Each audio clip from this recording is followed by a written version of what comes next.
quisiera hablarles con la ayuda del Señor bajo el tema llamados a multiplicarnos o reproducirnos. Llamados a multiplicarnos. Ese es el llamado que nosotros encontramos de parte del Señor. El domingo pasado, Dios me dio la oportunidad de estar hablando un poquito sobre el tema, ¿qué clase de seguidor eres? ¿Eres un creyente o eres un discípulo? Y hablaba, hermanos, explicaba de que así como en la época de nuestro Señor Jesucristo, también hoy en el presente, hay muchas personas que dicen seguir a Jesús, pero no todos los que le seguían al Señor eran sus discípulos. Muchos le seguían porque el Señor les daba pan y pescado de gratis y comían de gratis. Otros le seguían porque querían ver alguna señal, algún milagro. Pienso de que ha de ser hermoso, impactante ver a una persona que era ciega de nacimiento o era paralítica y se levantaba. ¿Quién no quiere ver esas cosas? Si aquí sucedieran eso, le aseguro que este lugar se abarrotara. Si dijeran el domingo va a estar fulano de tal y van a haber muchos milagros, la gente va porque quiere ver milagros, pero no porque quiere de Dios. Así era en la época de nuestro Señor Jesucristo. Muchos le seguían por eso. Los discursos de Él, la manera como Él enseñaba, era algo, Él dice que la Escritura dice que la gente se admiraba de su doctrina porque les enseñaba como quien tiene autoridad. Entonces muchos le seguían porque Jesús hablaba maravillosamente, pero no porque fueran sus discípulos. Y así hay en este tiempo, hermanos, muchas personas que dicen seguir a Jesús y ser sus discípulos, pero en realidad no son. Por eso yo les hablaba un poco sobre las características que distinguen a un discípulo. Y haciendo un breve resumen, solamente mencionándoles dos de esas características, es que un discípulo se caracteriza porque permanece firme en la palabra de Dios. Esa es una de las características contundentes de un discípulo. Es un hombre, es una mujer que se mantiene firme en la palabra, que no cambia, que no está un tiempo en la iglesia y otro tiempo fuera de la iglesia. No, es aquella persona que permanece en la palabra, y les decía que permanecer en la palabra significa conocerla, significa dejar que la palabra moldee nuestra mente y nuestro corazón y nos impulse a vivir de una manera diferente, no de una manera como estamos habituados nosotros, sino que hay un cambio realmente que la palabra produce en nuestras vidas. Es así como una persona cuando llega a los pies de Cristo, las personas que lo conocían antes se sorprenden porque dicen, ¿qué te pasó? Has cambiado, tu manera de hablar ya no es igual, tu manera de vestirte, tu manera de comportarte ya no es igual. Claro, no va a ser igual porque ha dejado de ser una simple persona para convertirse en un discípulo del Señor Jesús. Otra de las características que les mencionaba fue que un discípulo se multiplica, un discípulo se reproduce. Esa era una de las características, como vemos acá.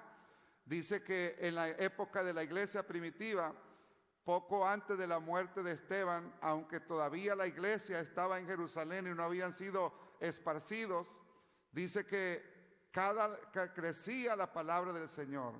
Es decir, se aumentaban más los predicadores. Y luego dice, y el número de los discípulos se multiplicaban. Esa es una de las características. El discípulo tiende a multiplicarse. El discípulo tiende a reproducirse, hermanos, y de esto quisiera hablar un poquito en esta mañana con la ayuda del Señor. Porque, hermanos, es muy importante que nosotros comprendamos que el verdadero propósito de Dios para nosotros en estos tiempos, mientras estamos aquí en la tierra, es que cada uno de nosotros nos podamos multiplicar, reproducir en otros. Sabemos que un día todos nosotros vamos a tener, hermanos, que partir con Él en gloria. Pero entre tanto que nosotros estamos aquí en la tierra, tenemos un propósito, tenemos una misión. Y la misión de Dios o el deseo de Dios no es simplemente para que nosotros disfrutemos de las riquezas del Evangelio y de las bendiciones de Dios y nos presentemos ante el mundo como personas que simplemente somos personas bendecidas. No, el propósito de Dios es que nosotros podamos reproducirnos en otros, ganar a otros para que se conviertan en seguidores. Y de ahí el tema en esta mañana, que somos llamados a reproducirnos, somos llamados a multiplicarnos. Ese es el deseo de Dios. Dios quiere que nosotros nos multipliquemos, que podamos ganar a otros para el reino de los cielos. Mientras no lo hagamos o la iglesia no tenga esa visión, la iglesia ha perdido el propósito, ha perdido el sentido. No podemos estar. Y ese es el peligro, hermanos, de la iglesia en el presente, de que nos enfocamos tanto en nosotros que no nos preocupamos por ganar a otros para que vengan al conocimiento de Cristo. Y nosotros necesitamos despertar ese deseo, ese anhelo. Quizás en un tiempo atrás nosotros lo tuvimos. Quizás en un tiempo atrás sentíamos un fuego de compartir la palabra de Dios, de dar un tratado a alguien para que esa persona pudiera aceptar la gracia del Señor. Pero ¿qué ha pasado en los últimos años? ¿Qué ha pasado en los últimos meses? La pandemia, esta situación que hemos vivido o que estamos viviendo, no puede parar de tener la evangelización. Esto no puede detener la evangelización. Hoy más que nunca necesitamos predicar el evangelio a tiempo y fuera de tiempo. Hoy más que nunca necesitamos anunciar las buenas nuevas de salvación, que solamente en Jesús hay salvación y hay esperanza. Entonces, hermanos, algo que estaba estudiando el día de ayer es que la Biblia nos dice que Dios trata severamente con aquellas cosas que no producen los resultados que Él espera. Dios trata severamente con aquellas cosas que no producen el resultado. Dios es el creador de todas las cosas. Él formó y creó esta iglesia y la creó con un propósito, con una finalidad. Cuando Él llamó a los 12 discípulos, a ellos los llamó con una finalidad. Cuando lo alcanzó a usted y a mí por su gracia, lo hizo con un propósito. Es como un carpintero. Un carpintero se pone y hace una silla, pero quizás la silla la pone ahí de venta en el mostrador para que las personas puedan venir y contemplar aquella silla y comprarla y llevarla para su casa y pueda servir para comer, pueda servir para sentar un huésped. Pero ¿qué pasa con aquella silla que está ahí quizás y nadie la compra ni nadie la mira? Y pasan los meses, pasan las semanas y nadie se interesa por esa silla. ¿Qué hace ese carpintero? Bueno, ese carpintero va a agarrar esa silla y quizás la va a poner ahí, la va a poner a un rincón porque como nadie se interesó. O quizás ese carpintero va a agarrar esa silla y la va a hacer pedazos y la va a quemar en el fuego porque nadie se interesó. O la va a desarmar y va a hacer otro tipo de mueble que llame la atención, el interés de las personas. Eso lo hace uno de ser humano. Y si eso lo hacemos nosotros los seres humanos, hermanos, en la Biblia encontramos que cuando algo no cumple el propósito de Dios, entonces Dios trata severamente con ellos. Quiero mostrarles algunas 3 escrituras que me gustaría que analizáramos. Y la primera está en el libro del profeta Isaías. Isaías capítulo 5, versículos 1 al 6. Miremos ahí lo que la palabra de Dios nos enseña en este día. En Isaías capítulo 5, versículo 1 al 6. Es realmente una poesía que este profeta está diciendo en el nombre del Señor. Isaías 5:1 dice: ahora cantaré por mi amado el cantar de mi amado a su viña. Tenía mi amado una viña en una ladera fértil. La había cercado y despedregado y plantado de vides escogidas. Había edificado en medio de ella una torre y hecho también en medio de ella un lagar y esperaba que diese uvas. ¿Y qué pasó con esa viña? Dio uvas silvestres. Ahora pues, vecinos de Jerusalén y varones de Judá, juzgad ahora entre mí y mi viña. ¿Qué más se podía hacer a mi viña que yo no haya hecho en ella? Como esperando yo que diese uvas, ha dado uvas silvestres. Os mostraré pues ahora lo que haré. Yo a mi viña le quitaré su vallado y será consumida. Aportillaré su cerca y será hollada. Haré que quede desierta. No será podada ni cavada, y crecerá el cardo y los espinos, y aún en las nubes mandaré que no derramen lluvia sobre ella. Entonces aquí el Señor está hablando al pueblo de Israel. El pueblo de Israel era esa viña. Dios la había cercado. ¿Qué quiere decir cerco? Habla de seguridad. Dios había sido su guardia, por decirlo así. Había sido su muralla. Había sido su cerco, la había protegido, la había limpiado, la había puesto en buena tierra, la había abonado. ¿Por qué? Porque el Señor esperaba que esa viña pudiera producir fruto. Había hasta preparado un lagar donde iba a ser fiesta, cuando el pueblo pudiera cumplir el propósito para el cual Él los había llamado. Pero lamentablemente dice que esta viña no produjo los frutos que el amado quería. Esta viña no dio uvas buenas, sino que dio uvas silvestres, uvas que no servían para nada. Entonces Israel fue esa viña, sacado de Egipto, plantado en la mejor tierra del mundo, en una tierra que fluye leche y miel. Dios fue el que guardó a esa nación. Dios lo plantó, Dios lo protegió, Dios lo hizo prosperar. ¿Y qué hizo el pueblo de Israel? Correspondió, porque el pueblo de Israel tenía un llamado de parte de Dios. Dios quería que a través de toda la nación de Israel, todas las naciones del mundo conocieran al Dios verdadero. Todas las naciones que se habían apartado tras ídolos muertos pudieran volver y aceptar y reconocer que hay un Dios vivo en los cielos, creador de ellos, que hay un Dios todopoderoso y que los ídolos no tienen ningún sentido. Pero ¿qué pasó con Israel?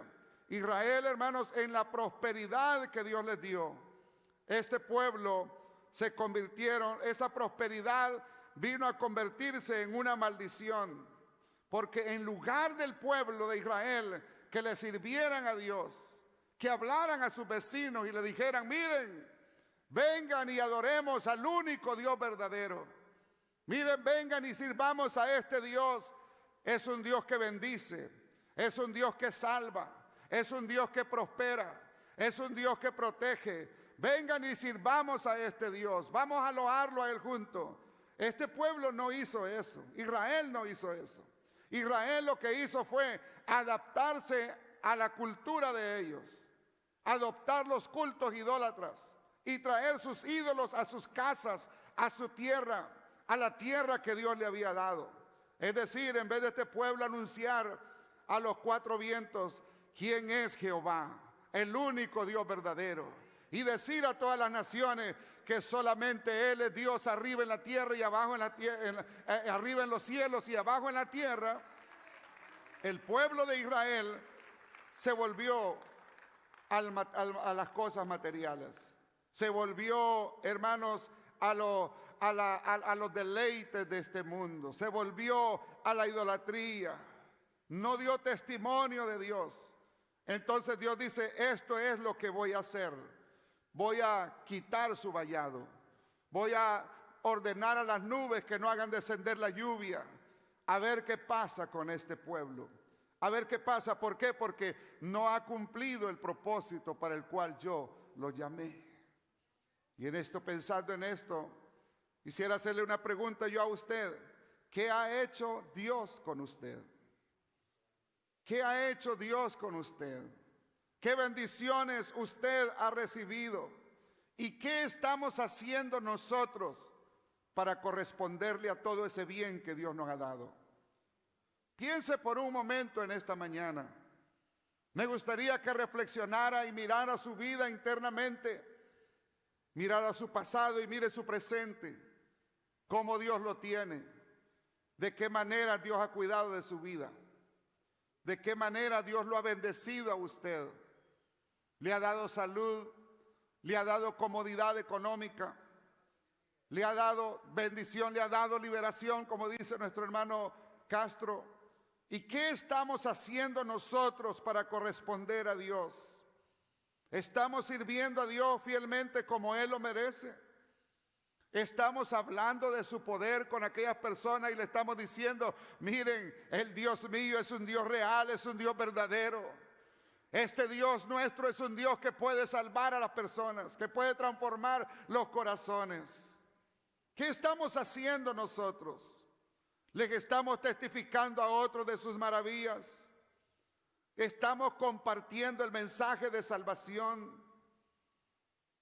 Hemos sido llamados para multiplicarnos. Hemos sido llamados para dar testimonio de la verdad que hay en Jesús. Hemos sido llamados para decir que solamente, escuche bien, solamente en Jesús hay salvación. Él es el único que puede perdonar nuestros pecados. Él es el único que nos puede librar de la condenación eterna. Hemos sido llamados para decirle a las naciones que el hombre sin Dios está perdido. Y cuando el hombre está lejos de Dios, no alcanza su propósito para el cual Dios lo ha llamado. Solamente en Dios, el hombre cuando entra en comunión con Dios, es que logra el propósito para el cual él fue creado. Y nosotros, que antes estábamos en las tinieblas, ahora hemos sido llamados a su luz admirable. ¿Para qué? Para que anunciemos, para que testifiquemos, para que proclamemos a los cuatro vientos y digamos, ¿quién es la luz verdadera? ¿Quién es el camino? ¿Quién es la esperanza ante todas las situaciones? Que no nos vaya a suceder lo de Israel. Si Dios nos ha bendecido tanto, nosotros estamos en deuda con Él. Y jamás nosotros vamos a poder pagar todas las bendiciones que Dios ha derramado sobre nuestra vida. Yo cada día que me levanto puedo pensar en las muchas bendiciones de Dios. Y puedo decirle, Señor, ¿cómo puedo pagar un poquito tan siquiera de lo que usted me ha dado? ¿Cómo podemos revolver a Dios un poquito tan siquiera en gratitud, en agradecimiento? Si Israel le hubiera servido, Israel no hubiera pasado por lo que está pasando. Tuvo que pasar por unas pruebas difíciles para él reconocer que no hay Dios sino solamente uno. Ellos tuvieron que pasar, pero Dios, hermanos, vuelvo al principio, en la Biblia encontramos esto, que Dios trata severamente con aquellos que no cumplen el propósito para el cual fueron creados. Mire otra escritura, por ejemplo, en Lucas capítulo 13. En el Evangelio de Lucas capítulo 13 encontramos un pasaje similar al anterior en el Nuevo Testamento. Dios siempre refiriéndose al pueblo de Israel. Lucas 13, versículo 6.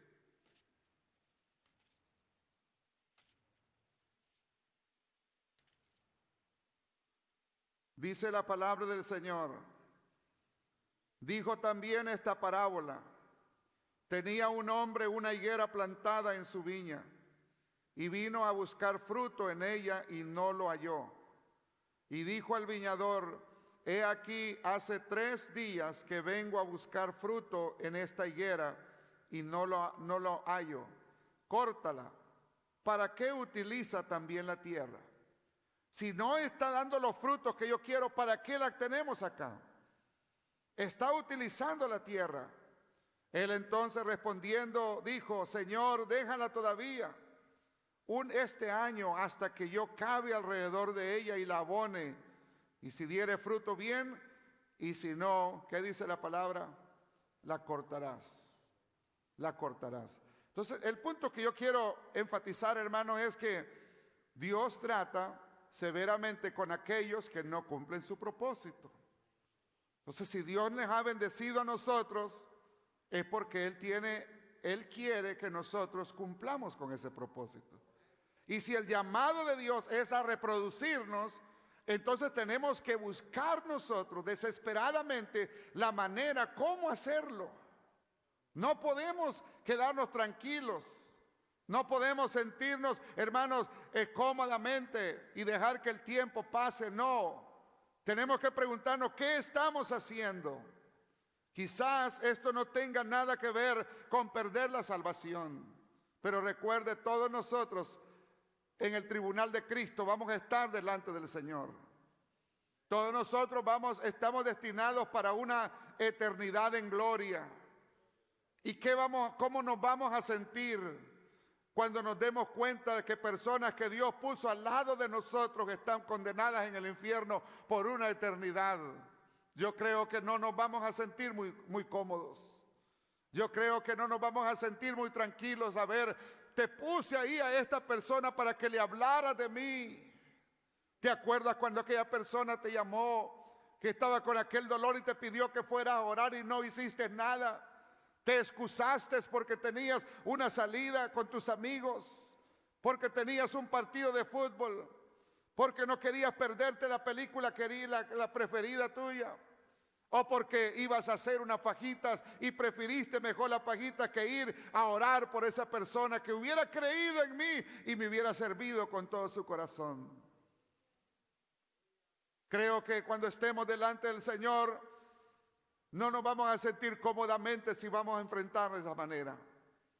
Yo creo que antes de nosotros, antes de nuestros placeres, antes de nuestros deleites, antes de nuestras cosas personales, necesitamos poner las cosas de Dios. El Señor dice: buscad primeramente el reino de Dios y su justicia, que lo demás os vendrá por añadidura. Cuando Dios haga un milagro en nosotros, no nos debe de dar pena testificar a los cuatro vientos y decir: estaba enfermo y Jesús me sanó. Estaba con este problema y el Señor se encargó de solucionarlo. Necesitamos nosotros sentir eso, tomar esa iniciativa, porque solamente así es como las personas van a poder darse cuenta o interesarse por este Dios que nosotros servimos. Porque este Dios es un Dios bueno. Al menos para mí lo ha sido bueno. Yo no sé si para usted lo ha sido bueno, pero para mí ha sido extremadamente bueno. Las bendiciones que yo tengo, le digo al Señor, no soy merecedor de ellas. Entonces, ¿qué puedo hacer yo para corresponderle a ese bien? Tengo que hacer algo. No puedo quedarme con los brazos cruzados. Iglesia, no podemos quedarnos así. No podemos estar satisfechos sabiendo que hay hermanos que no vienen a la iglesia. Hay que ir y buscarlos. Por lo menos hay que doblar rodillas y orar por ellos. Hay que estar insistentemente tocando el trono de gracia y diciéndole: Señor, acuérdate de fulano de tal. Acuérdate de fulana de tal. No voy a dejar de tocar la puerta. Voy a ser como esa viuda que me voy a parar en cada esquina donde tú vas a pasar y te voy a decir: hame justicia. Acuérdate de mi amigo, acuérdate de mi hermana, de mi hermano que no estás congregándose, que un día estuvo aquí en la casa. Necesitamos sentir esa carga y esa compasión por esas almas perdidas. Hemos sido llamados para multiplicarnos. No podemos, hermanos, sentirnos cómodamente. No. Dios ha hecho grandes cosas en nosotros. Porque si no, corremos el peligro. Si yo como pastor, si yo como creyente no cumplo con el propósito de Dios, entonces Dios va a decir: pues me voy a buscar a alguien que dé los frutos. Alguien mejor que tú. Eso es una verdad, hermanos, que encontramos en la palabra de Dios. Veamos otra escritura en Marcos capítulo 11, versículo 12. Un libro atrás de donde estamos. Marcos 11, 12.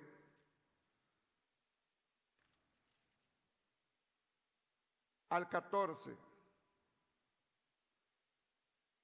Dice que al día siguiente, cuando salieron de Betania, tuvo hambre, y viendo de lejos una higuera que tenía hojas, fue a ver si tal vez hallaba en ella algo. Pero cuando llegó a ella, nada halló sino hojas, pues no era tiempo de higos. Y mire cómo el Señor trató con esta higuera. Entonces Jesús dijo a la higuera: nunca jamás coma nadie fruto de ti. Y la oyeron sus discípulos. Ese era un día que iban para Jerusalén. Al siguiente día regresaron y la higuera estaba seca. Este es un pasaje bastante fuerte, muy duro, hermanos. Y no es que Jesús se haya enojado porque él tenía hambre, no. Jesús no actuó de esa manera simplemente porque a veces uno de hombre cuando tiene hambre y no hay comida tiende a enojarse. Jesús sí tenía hambre, pero Jesús estaba preparando la mente y los corazones de los discípulos. Quería darles una lección importante. Al siguiente día les iba a dar un discurso a la ciudad de Jerusalén que los iba a dejar boca abierta a los discípulos, anunciándoles de la destrucción de Israel. ¿Por qué? Porque el Señor vino a buscar fruto y no lo halló. Y a la vez les estaba dando una lección a ellos, diciéndoles, si ustedes no dan los frutos también, si ustedes querían ser mis discípulos, no producen esos frutos, entonces yo me voy a proveer de otros que sí los produzcan. Ese es el principio, esa es la lección. Ahora, ¿por qué la higuera la maldijo el Señor? Porque en la higuera, antes que la higuera eche frutos, lo primero que sale, antes que la higuera eche hojas, lo primero que sale es el fruto. Entonces, cuando Jesús ve que la higuera está llena de hojas, Él dice, tiene fruto. Y así hay creyentes, o hay personas que se congregan en las iglesias, que son como la higuera, están llenas de hojas, pero no tienen frutos. No están produciendo los frutos. Y Jesús viene y busca. Viene un año, no los encuentra. Viene otro año, no los encuentra. La limpia, la riega, le echa agua, le pone abono. Todo eso hace Dios. ¿A cuántos de nosotros el Señor no nos ha estado abonando todo este tiempo? ¿A cuántos de nosotros el Señor no nos ha estado proveyendo en este tiempo? Mientras hay hermanos que no tienen trabajo, mientras hay hermanos que están pasando necesidades extremas y se mantienen firmes en las cosas de Dios, hay hermanos que están siendo bendecidos y ni aún así vienen a la iglesia. Mientras hay hermanos que aunque estén enfermos vienen al culto, hay otros que aunque están sanos no vienen al culto. ¿Dónde están esos frutos? ¿Dónde está lo que Jesús está buscando en nosotros? Entonces, hermanos, ese es el llamado del Señor, que hemos sido llamados a multiplicarnos. Dios bendijo a Israel, pero ellos no le rindieron fruto. Vino una y otra vez a buscarlos y no los halló. Lo limpió, lo abonó, lo regó y ni aún así dieron los frutos que él quería. Nosotros, hermanos, hemos sido llamados para ser testigos de Él. Tenemos que reproducirnos. Y la pregunta es, hermanos, ¿qué Dios ha hecho con nosotros? ¿Y qué estamos haciendo nosotros para corresponder a todo el bien que Dios ha dado sobre nuestras vidas? ¿Cuáles han sido las bendiciones de Dios sobre su vida? ¿Y qué estamos haciendo? Si Dios nos ha bendecido, creo que lo ha hecho con el propósito de que nosotros le sirvamos, de que nosotros testifiquemos a otras personas, de que nosotros compartamos con otros las buenas nuevas. Él espera recibir una cosecha de frutos. Él espera que nos presentemos delante de Él, no con las manos vacías, sino que espera que si nos da 5 talentos, presentemos otros 5. Si nos da 2, presentemos otros 2. No hagamos como aquel que recibió un talento y fue y lo escondió debajo de la tierra. No. Tenemos que multiplicar. Ese es el principio de multiplicación en nosotros. Si Dios lo bendice a usted, le da un buen trabajo, le da una buena economía, Él espera de que usted se mantenga así, que vaya haciendo crecer esa economía, porque para eso Dios lo ha bendecido, no para que despilfarre el dinero en cualquier cosa, no. Y si Dios lo ha bendecido también a usted, el Señor espera que nosotros le retribuyamos a Él algo de lo que Él nos ha dado. Le digamos, Señor, 5 talentos me diste, aquí están otros 5. Me salvaste a mí, salvaste a mi familia. Señor, yo voy a procurar la salvación de otra familia. Hemos sido llamados a multiplicarnos. Él espera recibir una cosecha. San Juan capítulo 15, versículo 8. Dice el Señor que en esto es glorificado mi Padre. Mire lo que dice Jesús. En esto es glorificado mi Padre, en que llevéis mucho fruto y seáis así mis discípulos. En que llevéis mucho fruto, y seáis así mis discípulos. En esto los hombres dicen gloria a Dios. Gloria a Dios por la hermana, gloria a Dios por el hermano. Pudo alcanzar a alguien, pudo rescatar a alguien. Que alguien testifique y diga, hermanos, doy gracias a Dios. Porque estuve enfermo y la fulano de tal, no me dejaron, me estuvieron llamando. Me aparté de la iglesia, pero alguien siempre me estuvo hablando. Alguien siempre me estuvo llamando, alguien siempre me estuvo dando una palabra de motivación para que yo regresara a la iglesia. Que alguien testifique y diga, hermano, yo no quería venir a la iglesia, pero este hermano se pegó como una garrapata y no me dejó hasta que me trajo a la iglesia. ¿Qué dirán las personas? Gloria a Dios, va a decir el pueblo. Dios va a ser glorificado. ¿Por qué? Porque alguien se esforzó, se preocupó para que alguien más viniera a los pies de Cristo. En esto es glorificado mi Padre, en que llevéis mucho fruto y seáis así mis discípulos. Ahora, ¿qué es el fruto? El fruto, hermanos, es la reproducción de uno mismo.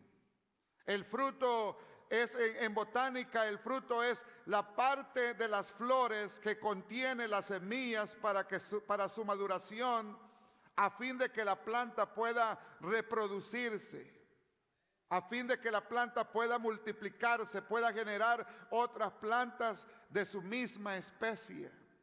Eso es el fruto. Cuando usted ve que un árbol de mango florea, después de esas flores sale un fruto y dentro de ese fruto viene una semilla. O puede ser una manzana o puede ser una uva. Y si llega un ave y come esa uva, se traga esa semilla y va por allá y hace sus heces y riega esa semilla, y van a hacer una plantita y se va a reproducir otro árbol de uvas. Alguien llega, corta el fruto del mango, se lo come, tira la semilla por allá. ¿Y qué va a pasar? Van a hacer un árbol de mango y va a florecer otro árbol de mango. Y van a decir a alguien, oh, este mango es igual que el que está donde fulano de tal. Eso es el fruto. Lo que no se reproduce tiende a perderse, a desaparecer. Cuando el mango o el árbol no puede reproducirse, yo recuerdo que en el solar de mi papá había una clase de mango muy especial, pequeñito, pero era como si estuviera usted chupando un pedazo de pastel. La cáscara era suavecita, la comida por dentro era súper exquisita. Y usted podía meterse el mango entero en la boca y sacar solamente una semilla delgadita. Pero tenía una característica, que esa semilla no se reproducía. Y como no se reprodujo, el mango era rico. Todos codiciábamos ese mango. Cuando estaba para florecer y echar la cosecha, y ya los mangos estaban madurando, especialmente cuando maduran en los árboles, tienen un sabor de chuparse los dedos. Todos que estábamos ahí queríamos del mango. Los vecinos decían ¿me puedes regalar de ese mango? Es que no hay otro mango aquí en el pueblo tan rico como este. Pero ¿qué pasó con ese mango? No se reprodujo. Sus semillas no tenían la habilidad de reproducirse. Y como no se reprodujo, entonces se secó el mango y dejó de dar más cosecha. Y no hubo otro mango que pudiera producir los mismos frutos. Podemos ser una iglesia muy bendecida, muy atractiva para las personas. Yo sé que hay personas que llegan a esta iglesia y dicen, wow, hemos visto personas entrar por esas puertas y dicen, wow, qué iglesia tan bonita. Y a una persona le dijo a la hermana Flor, qué templo tan lindo, pero no, lo lindo no son las paredes ni las bancas. Le dijo a esa persona que no es ni cristiana, sino el espíritu que se siente acá. El espíritu que se siente acá. la paz, lo que se siente, lo que esa persona, yo no sé qué fue lo que esa persona sintió, pero algo sintió que se dio cuenta que esto no era cualquier lugar. Pero ¿qué pasa si nosotros dejamos de reproducirnos? ¿Qué ha pasado con iglesias que antes eran iglesias influyentes en su comunidad? ¿Qué ha pasado con esas iglesias que antes eran iglesias hermosas, donde se sentía la presencia de Dios? Las personas, los miembros no se reprodujeron. Y hoy en muchas iglesias lo que queda es un puñado de ancianos ahí. Por eso es que hay muchos templos que hasta los han tenido que donar a otras organizaciones. Porque no se reprodujeron. No ganaron a otros para Cristo. Y lo que no se reproduce tiende a desaparecer. Aquí cerca de nuestra comunidad, los jóvenes se fueron de la iglesia. No vinieron más almas nuevas. Y aquella congregación, vamos a ponerle 150 personas, comenzaron a morir hasta que quedó un puñado de unas 20 personas que ya no podían sostener los gastos del edificio. Tuvieron que donarla a otra organización supuestamente cristiana. Y cuando esa organización vino, la cambiaron los colores, le hicieron una remodelación horrible, dejó de ser una iglesia para convertirse, yo no sé en qué. Un anciano llegó y miró aquello y comenzó a llorar. ¿Por qué? Porque no se reprodujo, tendió a morirse. Nosotros no podemos darnos ese lujo, hermanos. Tenemos que hacer brillar la luz, tenemos que reproducirnos. Esta iglesia, hasta el día que Cristo venga, tiene que mantenerse cumpliendo la gran comisión. Usted y yo no podemos sentarnos y decir, wow, Dios me ha bendecido, ya no puedo, ya no tengo tiempo para evangelizar. No, si Dios lo ha bendecido, siéntase más comprometido a evangelizar, siéntase más comprometido a dar un estudio bíblico, siéntase más comprometido a decirle, te invito a la iglesia donde yo voy a alimentarme espiritualmente. Mire lo que dice Hechos capítulo 1, versículo 8, la última escritura. Todos lo conocemos, sabemos de memoria esta escritura. Jesús les habla a los discípulos y les dice, pero recibiréis poder cuando haya venido sobre vosotros el Espíritu Santo y me seréis testigos en Jerusalén, en Judea, en Samaria y hasta lo último de la tierra. Y me seréis testigos. O sea, les está dando una orden de reproducirse. Por eso es que cuando llegamos a Hechos 6, 7, dice que el número de los discípulos se multiplicaba. Porque Jesús los comisionó a ellos, ustedes van a ser mis testigos. Israel fue llamado los testigos de él, pero ellos fallaron. No dieron testimonio de la verdad de Dios. Y Dios tuvo que desecharlo y levantar otro pueblo que hiciera los frutos que Israel no pudo producir. Ahora el Señor está diciéndole acá a los discípulos, ustedes son mis testigos. ¿Y qué significa la palabra testigos? Los testigos son personas que dicen lo que han visto y lo que han escuchado. Comparten con otros. Los apóstoles habían visto las obras de Jesús y habían escuchado sus enseñanzas.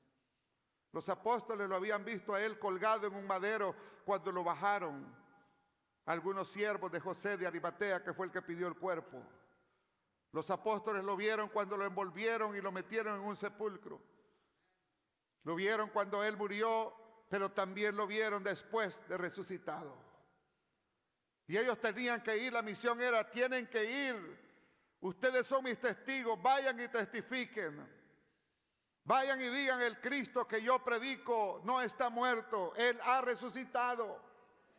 Lleven estas buenas nuevas. Y que así como resucité y me fui, un día voy a volver. Vosotros sois mis testigos, vayan y testifiquen esto. Hablen a otros, testifíquenles, díganle las palabras que que yo he hablado, cuéntenles a otros las maravillas. Si yo he hecho un milagro en ustedes, vayan y háganlo saber a los otros. Un endemoniado en la región de Gadara estaba poseído por una legión de demonios. Jesús llega y aquellos demonios no pudieron resistir la presencia de Él, que corren y se postran a sus pies y comienzan a gritar y a decirle: Jesús, hijo de David, has venido a atormentarnos antes de tiempo. ¿Sabe la historia? Jesús sacó los demonios, se metieron unos cerdos, los cerdos fueron y se tiraron a un desfiladero. Y después aquel hombre, cuando estaba en sano juicio, antes estaba desnudo, pero ahora estaba vestido. A lo mejor Jesús le dijo a Judas: ve, Judas, ahí al mall y cómprate un saco, una camisa, vamos a vestir a esta persona. Y lo vistieron. Cuando llegan las personas, en vez de decirle: oh, qué maravilla, le rechazaron y le dijeron: no, no te queremos acá, eres un hombre que nos vas a traer muchos problemas a nuestros negocios, mira la pérdida que ha tenido esta persona acá. Les interesó más los bienes materiales que recibir la salvación. Pero lo que me llama la atención es que aquel endemoniado o ex endemoniado, por decirlo así, cuando Jesús se sube a la barca para marchar otra vez para Galilea, él quería subirse y estaba ya con un pie para entrar a la barca. Y Jesús le dice: un momentito, tu lugar no es aquí. Pero yo quiero ir con usted, maestro. Pero yo quiero estar aquí a escuchar tus enseñanzas. Pero si tú necesitas un vaso de agua, yo quiero ser el primero en traértelo. Y Jesús le dijo: no, vete a los tuyos y cuenta cuán grandes cosas Dios ha hecho contigo. Vete a los tuyos, testifícales. Por eso me encanta ese canto que a veces cantamos acá: mira lo que ha hecho Dios. Mira lo que ha hecho Dios. Cambió mi vida, transformó mi manera de pensar, me ha hecho una nueva criatura. Tenemos que ir afuera y decirle a las personas: mira lo que Dios ha hecho en mí. Cuando esas personas miren realmente lo que Dios ha hecho en mí, ellos van a decir: queremos también de ese vino que te han dado a ti. Yo también quiero de ese Jesús. Iglesia, hemos sido llamados a multiplicarnos. Hemos sido llamados a reproducirnos. Y hoy más que nunca necesitamos activarnos. Necesitamos traer más almas aquí a la iglesia. Invitar a sus amigos, invitar a aquellos hermanos que no están viniendo, buscarlos, búsquelos, ruéguelos que vengan a los pies del Señor. Jesús dijo: fórcenlos a entrar por la puerta estrecha. Es que no quieren venir, pues haga algo. Dígale: mira, te voy a invitar a un buen restaurante, pero acompáñame a la iglesia. Lo importante es traerlos para que así podamos nosotros reproducirnos. Y en la medida que nosotros cumplamos la comisión, la gran comisión, Dios va a derramar muchas más bendiciones sobre nuestras vidas. Me decía alguien: tengo pasión, pastor, de irme al campo misionero. Quizás irme a otra ciudad. Le dije yo: no necesita irse a otra ciudad. Esta semana me decía: ¿por qué solamente tenemos 17 iglesias aquí en la ciudad de Houston? Bueno, porque creemos que son las necesarias. ¿Y por qué usted quiere abrir iglesias en Houston? ¿Por qué no abrimos iglesias en un pueblo aquí cerca? ¿Por qué no vamos a predicar a otro estado? Hay muchos estados que no tenemos iglesia nosotros. Lo importante es aceptar el llamado a reproducirnos, a multiplicarnos. Ese es el llamado de Dios para nosotros en esta mañana. ¿Habrá alguien que lo acepte? ¿Habrá alguien que diga: sí, Señor, yo necesito? Lo de ayer ya pasó. Alguien puede decir, oh pastor, pero es que yo tuve un culto de hogar y muchas almas fueron bautizadas. Sí, ya ellas están en el reino de los cielos, pero todavía una cosecha afuera. Hay una cosecha de almas que se están perdiendo y usted y yo somos la clave para alcanzar esas almas. Pónganse en pie, hermanos, en esta mañana. Yo quisiera que usted, en sus propias palabras, hiciera una oración con el Señor, hiciera un compromiso y le dijera: Señor, sí, tú me has bendecido, me has dado salud, me has guardado en estos tiempos. Ayúdame a reproducirme, a hablar de otros de tus maravillas, a hablar con otros de tus favores, a decirles a otros que usted dé la respuesta a todas nuestras necesidades.